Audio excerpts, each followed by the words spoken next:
Kalau tak sepakat jangan mencela. Dari mana Anda mendapatkan ajaran mencela itu? Di Quran ada?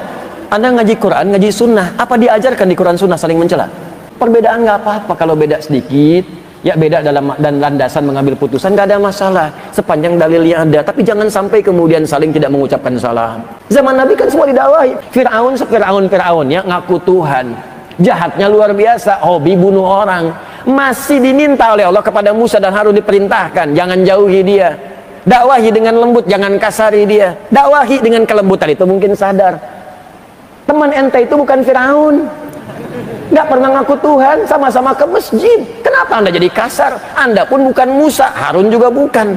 Anda Nabi bukan, Rasul juga bukan. Berdakwah kepada orang yang bukan Firaun, kenapa mesti kasar?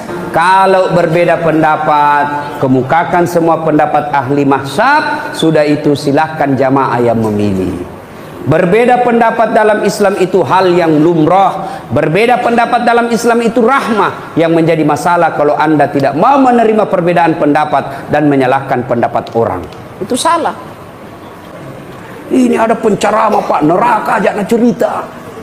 Maulid bid'ah, Isra Mi'raj bid'ah, taksiyah bid'ah, halal bihalal bid'ah. Kenapa? Tidak ada pada zaman Nabi. Maka apa yang tidak ada pada zaman Nabi, bid'ah, sesat, masuk neraka. Nabi saja dakwah luar biasa. Datang orang, ya Rasulullah, saya melanggar. Apa pelanggaranmu? Saya berhubungan suami istri di siang hari bulan Ramadan. Nabi bilang, wah, besar dosamu bos. Maka kau puasa 60 hari berturut-turut.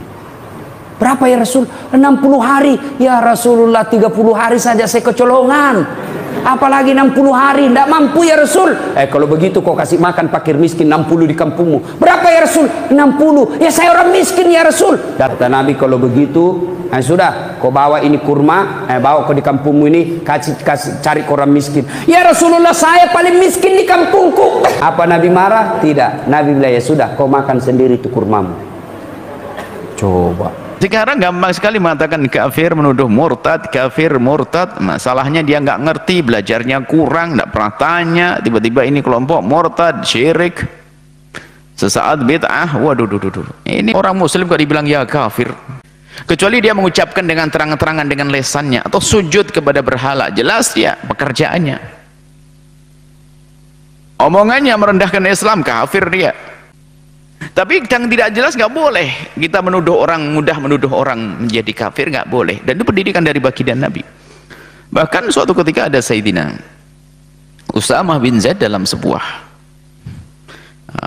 peperangan begitu, ada satu orang itu di saat sudah bisa dipegang oleh Sayyidina Usamah bin Zaid, mau dipenggal lehernya itu, tiba-tiba mengucapkan asyhadu an la ilaha illallah atau la ilaha illallah, dipenggal lehernya.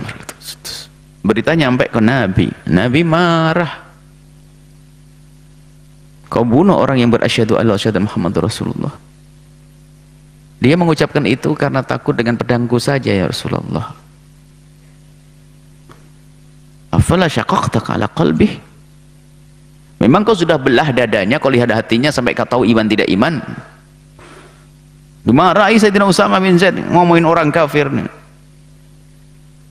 Sudah bersahadat atau dikafirkan, dimarahi oleh Nabi sampai nyesalnya Sayyidina Anas, Masya Allah. Kalau ada orang Islam mengkafirkan orang lain, ternyata orang itu tidak kafir, maka dialah yang kafir.